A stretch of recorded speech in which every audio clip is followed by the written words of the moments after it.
ಎಲ್ಲರಿಗೂ ನಮಸ್ಕಾರ. Welcome back to my YouTube channel. ಇವತ್ತು ಬದನೆಕಾಯಿ ಸಾಂಬಾರು ಹೇಗೆ ಮಾಡೋದು ಅಂತ ತಿಳಿಸ್ಕೊಡ್ತೀನಿ. ಫಸ್ಟೇ ನಾನು ಸ್ವಲ್ಪ ಬೇಳೆನ ನೆನೆ ಹಾಕ್ಕೊಂಡಿದ್ದೀನಿ, ಬೇಗ ಅದು ಬೇಯುತ್ತೆ ಅಂತ. ಅದಕ್ಕೆ ಒಂದು ಟೊಮೊಟೊ, ಹುಳಿ ಟೊಮೊಟೊನ ಹಾಕಿ 2 ವಿಷಲ್ಲು ಕೂಗಿಸ್ಕೊಳ್ಳಿ. ನೋಡಿ, ಈ ರೀತಿ ಕೂಗಿಸ್ಕೊಂಡು ಬೆಂದಿದೆ. ಇಷ್ಟು ಬೆಂದರೆ ಸಾಕು. ತುಂಬ ಒಂದು 3 ವಿಷಲಷ್ಟು ಕೂಗಿಸ್ಕೊಳಕ್ಕೆ ಹೋಗಬೇಡಿ. ಸೊ ಅದು ತರಕಾರಿಲೂ ಬೇಯಬೇಕಲ್ಲ, ಹಾಗಾಗಿ ಇವಾಗ ತರಕಾರಿನ ಹಾಕ್ಕೊಳ್ಳೋಣ. ನಾನು ಬದನೆಕಾಯಿ ಜೊತೆಗೆ ಆಲೂಗೆಡ್ಡೆ ಹಾಕ್ಕೊಂಡಿದ್ದೀನಿ. ನೀವು ಬೇಕಿದ್ದರೆ ತೊಂಡೆಕಾಯಿ, ಕ್ಯಾರೆಟು ಇದನ್ನೆಲ್ಲ ಹಾಕ್ಕೋಬೋದು. ಅದನ್ನು ಬೇಯಲಿಕ್ಕೆ ಇಟ್ಟಿದ್ದೀನಿ. ಇವಾಗ ಮಸಾಲೆಗೆ ರೆಡಿ ಮಾಡ್ಕೊಳ್ಳೋಣ. ಇವಾಗ ಮಿಕ್ಸ್ ಖಾರದ ಹುಡಿ 2 ಸ್ಪೂನು, ಕಾಯಿ, ಸ್ವಲ್ಪ ಬೆಳ್ಳುಳ್ಳಿ, 1 ಟೊಮೊಟೊ, ಸ್ವಲ್ಪ ಹುಣಸೆಹಣ್ಣು, ಅದಕ್ಕೆ ಸ್ವಲ್ಪ ಶುಂಠಿನ ಆ್ಯಡ್ ಮಾಡಿಕೊಂಡು ಸಣ್ಣದಾಗಿ ರುಬ್ಕೊಂಬರೋಣ. ಅಷ್ಟರೊಳಗಡೆ ಬೇಯಲಿಕ್ಕೆ ಇಟ್ಟಿದ್ದು ಸ್ವಲ್ಪ ಬೆಂದಿದೆ. ಅದಕ್ಕೆ ಇವಾಗ ಕರಿಬೇವು ಹಾಕ್ಕೊಳ್ಳೋಣ. ಇವಾಗ ನೋಡಿ, ನಾವೇನು ಪೇಸ್ಟು ತೋರಿಸಿದ್ದೆ ಮಸಾಲೆ, ಅದನ್ನು ಪೇಸ್ಟ್ ಮಾಡ್ಕೊಂಡಿದ್ದೀನಿ. ಈ ರೀತಿ ಬಂದಿದೆ. ಸ್ವಲ್ಪ ಶುಂಠಿ ಆ್ಯಡ್ ಮಾಡಿಕೊಂಡು ರುಬ್ಕೊಳ್ಳಿ.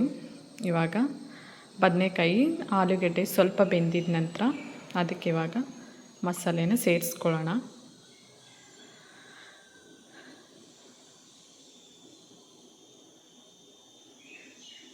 ಯಾವುದೇ ರೀತಿ ಈರುಳ್ಳಿ ಆಗಲಿ, ಯಾವುದೇ ರೀತಿ ಒಗ್ಗರಣೆ, ಎಣ್ಣೆ ಬಳಸ್ತಾನೆ ಸಿಂಪಲ್ಲಾಗಿ ಮಾಡ್ಬೋದು. ತುಂಬ ಚೆನ್ನಾಗಿರುತ್ತೆ. ನಿಮಗೆ ಎಷ್ಟು ಅದಕ್ಕೆ ತೆಳ್ಳಗೆ ಬೇಕು ಅಷ್ಟು ಸಾಂಬಾರು, ಅಷ್ಟು ಅದಕ್ಕೆ ನೀರನ್ನು ಹಾಕ್ಕೊಳ್ಳಿ.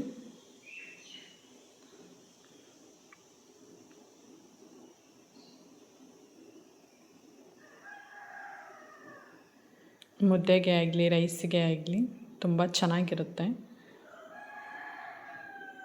ನಾನು ಮೊದಲೇ ಹೇಳ್ದ ಹಾಗೆ ಯಾವುದೇ ರೀತಿ ಒಗ್ಗರಣೆ ಆಗಲಿ, ಎಣ್ಣೆ ಏನು ಬೆಳೆಸ್ತಾನೆ ಮಾಡ್ಬೋದು. ನೋಡಿ, ಈ ರೀತಿ ಕುದೀತಾ ಇದೆ.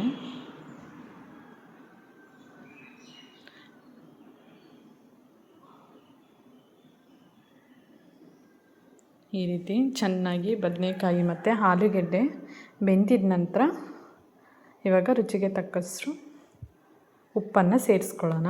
ಕಲ್ಲುಪ್ಪ.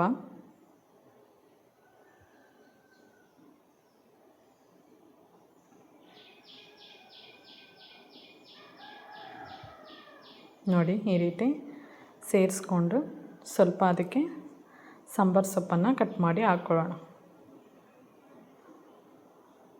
ರುಚಿ ನೋಡಿಕೊಂಡು ನಿಮಗೆ ಬೇಕಿದ್ದರೆ ಸಾಲ್ಟ್ ಹಾಕ್ಕೊಳ್ಳಿ. ನಾನು ಕರೆಕ್ಟಾಗಿ ಹಾಕಿದ್ದೀನಿ ಫ್ರೆಂಡ್ಸ್. ನೋಡಿ, ಈ ರೀತಿ ಸಾಂಬಾರು ರೆಡಿಯಾಗಿದೆ. ಇಷ್ಟೇ ಸಿಂಪಲ್ಲಾಗಿ ನೀವು ಟ್ರೈ ಮಾಡಿ. ತುಂಬ ಚೆನ್ನಾಗಿರುತ್ತೆ. ದಯವಿಟ್ಟು ನನ್ನ ಚಾನಲನ್ನು ಸಬ್ಸ್ಕ್ರೈಬ್ ಮಾಡಿಕೊಂಡು ಪ್ಲೀಸ್ ಸಪೋರ್ಟ್ ಮಾಡಿ.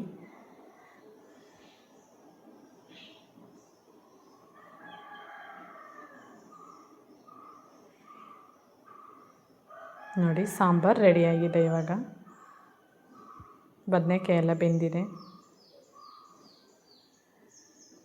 ಹುಣಸೆ ಹಣ್ಣನ್ನು ನೋಡ್ಕೊಂಡು ಹಾಕ್ಕೊಳ್ಳಿ.